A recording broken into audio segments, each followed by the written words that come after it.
You asked how GST comes in, so some of the changes which have happened you are well aware of is the uncertainty on tariffs which has come from the US on the whole world. That is changing the trade patterns. It is affecting decisions on investment across the world.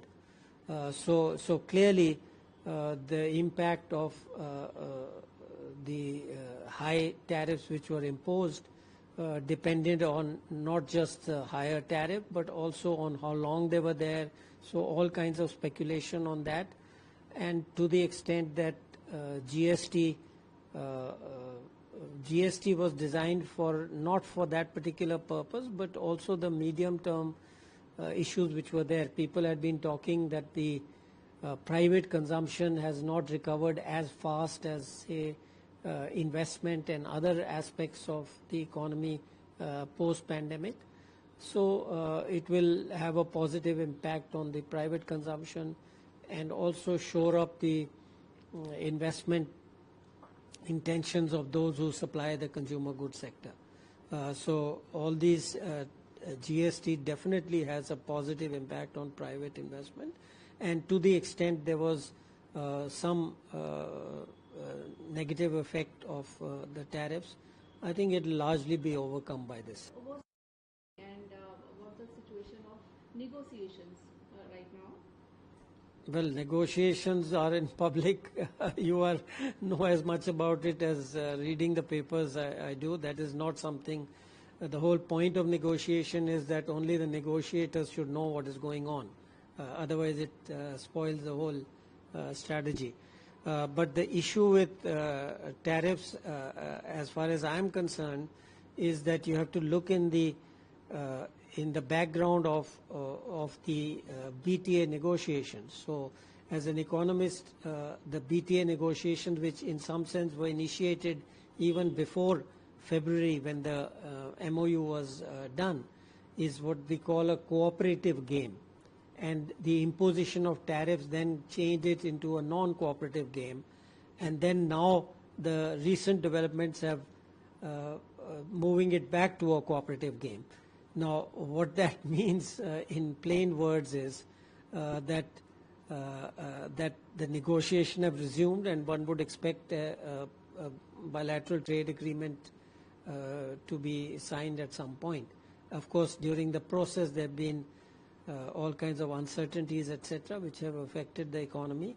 But after all these are resolved, I think the effect of the BTA would be positive, as all the concerned officials have been saying, that the BTA will be a mutually beneficial agreement, which would have then positive effects on both Indian growth and I would say American growth. Okay, coming to China, sir, dominance.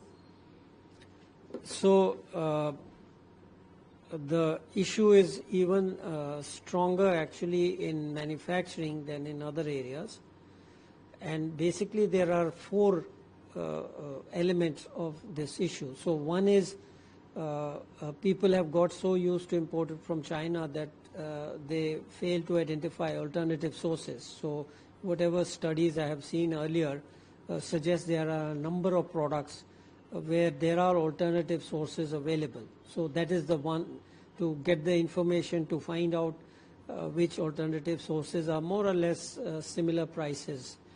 The second one is import substitution. Again, we know that if there is a margin of 5%, 10%, even up to 20%, import substitution is possible.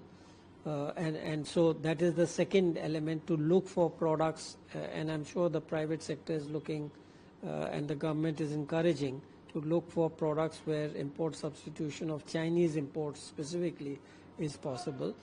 The third one is that we find that one big chunk of it, like machinery for example, there are a kind of segmented market. That is, China has cheaper but lower quality machines, but higher quality but more expensive machines are available in Germany, Japan, Taiwan and some other countries. So that is the third approach, is to encourage these countries to do some labor intensive parts of their process in India, thus reduce the cost of production and also make them available in India at a lower price. So that is the third element, kind of a JV or joint production, or and finally the third part, which is the most important and which also relates to the whole issue of FTAs, is the movement of supply chains, the diversification of supply chains. And big example of that, of course, is the mobile production. So what it is once the demand is shifted by a company which has supply chains in China, then the supply chain and the backward integration takes place. So that will help in reducing imports from China as well as contributing to exports. So there are different ways which have to be adopted for different products in the manufacturing chain. If you like the video, do like, comment, share and subscribe.